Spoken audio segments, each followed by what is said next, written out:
തേന്മാവിൻ കൊമ്പത്ത് എല്ലാ ദിവസവും രാത്രി 9 മണിക്ക് നമ്മുടെ സ്വന്തം സൺ സൂര്യയിൽ.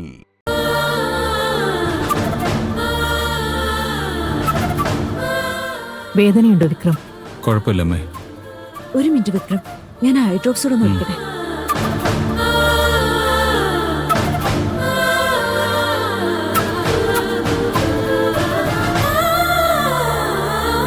വിക്രം, പതിയൊന്ന് കണ്ണു തുറന്നേ.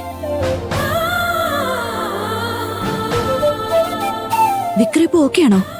വേദന കുറച്ച് കുറവില്ലേ? വേദന നല്ല കുറവുണ്ട്, ഇപ്പൊ നോർമലായി.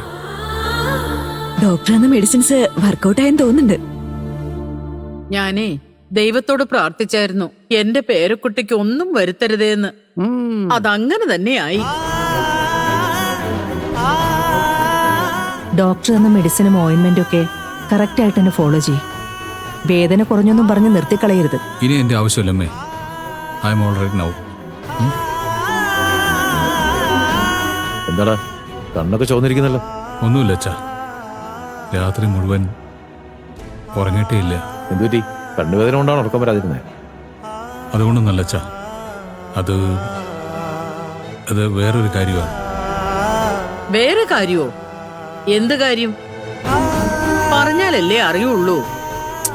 ഒന്നുമില്ല മുത്തശ്ശി, രാത്രി മുഴുവൻ എനിക്ക് നിലയെ പറ്റിയുള്ള ചിന്തയായിരുന്നു.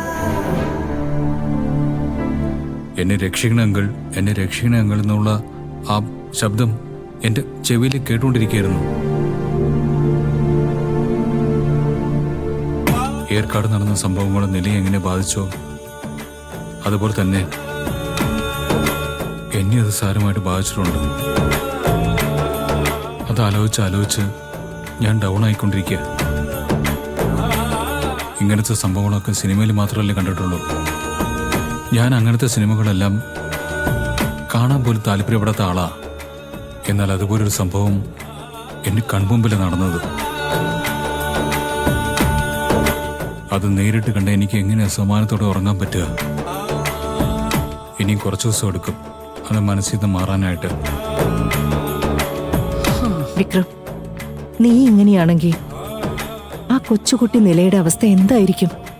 ഇത് നോക്ക്, ഇതെല്ലാം ഒരു ദുസ്വപ്നാണെന്ന് കരുതി അങ്ങ് മറന്നേക്ക്.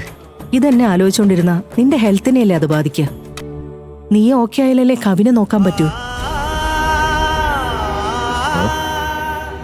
അല്ല, നമ്മുടെ കവിനോടെ പോയി കാണുന്നില്ലല്ലോ.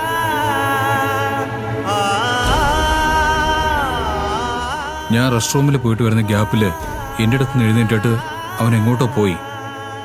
അവൻ എവിടെ പോയി എന്നറിയില്ല. വെളിയില് കളിച്ചു നടക്കുന്നുണ്ടാവും അവൻ. അവൻ പൂജയുടെ കൂടെ കളിച്ചോണ്ടിരിക്കുകയായിരിക്കും. അമ്മേ, ഞാനൊന്ന് പുറത്തു പോയിട്ട് നിലമ്പൂളൊന്ന് കണ്ടിട്ട് വരട്ടെ അമ്മേ.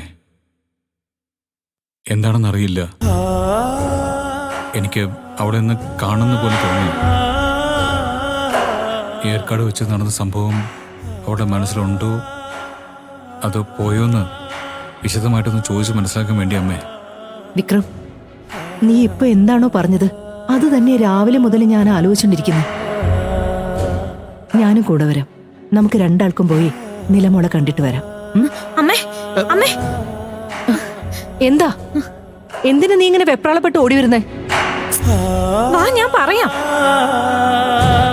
വാന്ന് പറഞ്ഞ എങ്ങോട്ട് വരാൻ നീ പറയുന്നേ? അയ്യോ, ഒന്ന് വാ അമ്മേ. എല്ലാരും എന്റെ കൂടെ ഒന്ന് വാ, ഞാൻ പറയാം. എടി, എന്താന്ന് പറ. ചേട്ടാ, ഞാനത് പറയുന്നതിലും നല്ലത് നിങ്ങൾ എല്ലാരും എന്റെ കൂടെ വന്ന് അതെന്താണെന്ന് നേരിട്ട് കാണുന്നത് തന്നെയാ. ശരി, വാ. എന്റെ കൂടെ വാ. ശരി, നമുക്ക് പോയി നോക്കാം. എല്ലാരും വാ. വിക്രം, എന്താന്ന് അറിയാലോ. പതുക്കെ വാ. വാ, നിങ്ങൾ വന്ന് നോക്ക്. കവിനെ ഒന്ന് നോക്ക്. ഇവന്റെ ദേഹത്ത് എന്താ പറ്റിയെന്ന് കണ്ടോ? കവിൻ, മോനെ. എന്തുടാ കവിൻ,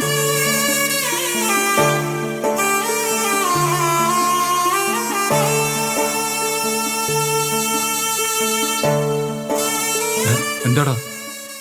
ഇന്നലെ കുഴപ്പമൊന്നുമില്ലായിരുന്നല്ലോ. മുഖത്തും കൈക്കൊക്കെ ഇങ്ങനെ കൊമളയായിട്ട്. ഇല്ല അച്ഛാ, ഇന്നലെ ഉറങ്ങുമ്പോ എനിക്ക് ഒന്നുമില്ലായിരുന്നു. രാവിലെ എണീറ്റ് നോക്കിയപ്പോഴാ ഇതുപോലത്തെ പിമ്പിൾസ് ദേഹം മൊത്തം കണ്ടത്. പിമ്പിൾസ് ആണെങ്കില് ശരീരം മുഴുവനും വരത്തില്ല. ഇത് വേറെന്തുവാണെന്നാ തോന്നുന്നേ?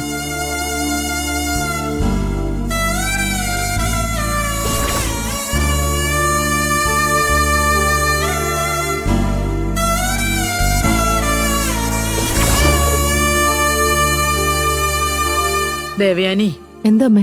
കവിമോന്റെ ശരീരത്ത് അമ്മയെ അനുഗ്രഹിച്ചതാ. കവിന് ചിക്കൻ ബോക്സാ.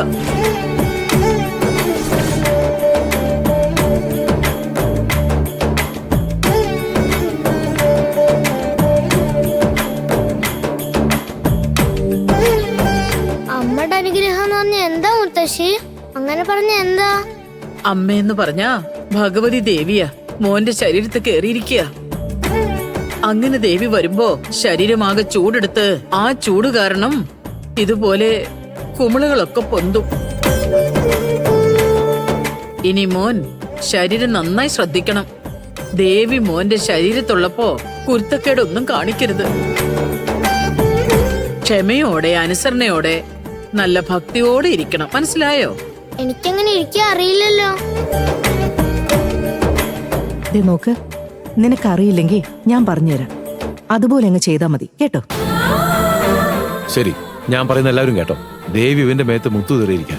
അതുകൊണ്ട് നമ്മളെല്ലാവരും ശുദ്ധിയും വൃത്തിയോടെ ഇരുന്ന് ദേവിയെ പ്രസാദിപ്പിക്കുകയാണ് വേണ്ടത്. മനസ്സിലായല്ലോ?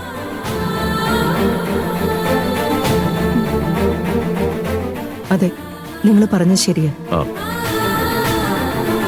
കവിൻ, ഇനി നീ അച്ഛമ്മ പറയുന്നത് പോലെ കേൾക്കണം കേട്ടോ. ശരി അച്ഛമ്മേ, അച്ഛമ്മ പറയുന്നത് ഞാൻ കേട്ടോളാം. ഇപ്പൊ ദേവി എന്റെ ശരീരത്തിൽ വന്നിരിക്കുകയല്ലേ, ഞാൻ സ്കൂളിൽ പോകേണ്ട ആവശ്യമില്ലല്ലോ.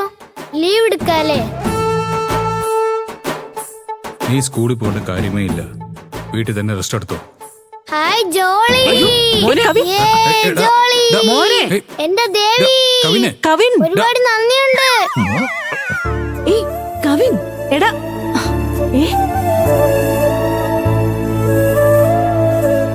നിങ്ങൾ രണ്ടുപേരും പൂജാമുറിയിലേക്ക് പോയ വിളക്കെല്ലാം വൃത്തിയാക്കി വെച്ച് പൂജയ്ക്കുള്ള ഒരുക്കങ്ങളെല്ലാം ചെയ്യേ. ശരി ആന്റി.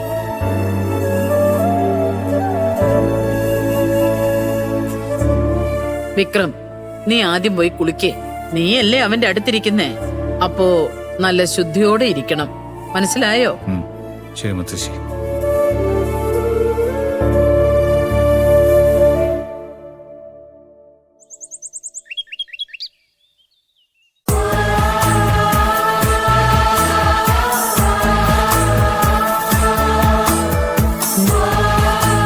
വിജി, കരയാതെ ഇരിക്കു വിജി.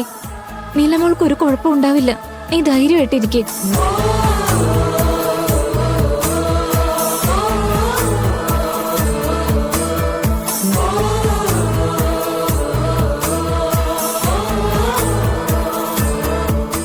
ചേച്ചി, നിനക്കൊന്നും സംഭവിക്കില്ല ചേച്ചി. ദേ ഇത് കുടിക്ക്. വേണ്ടടാ,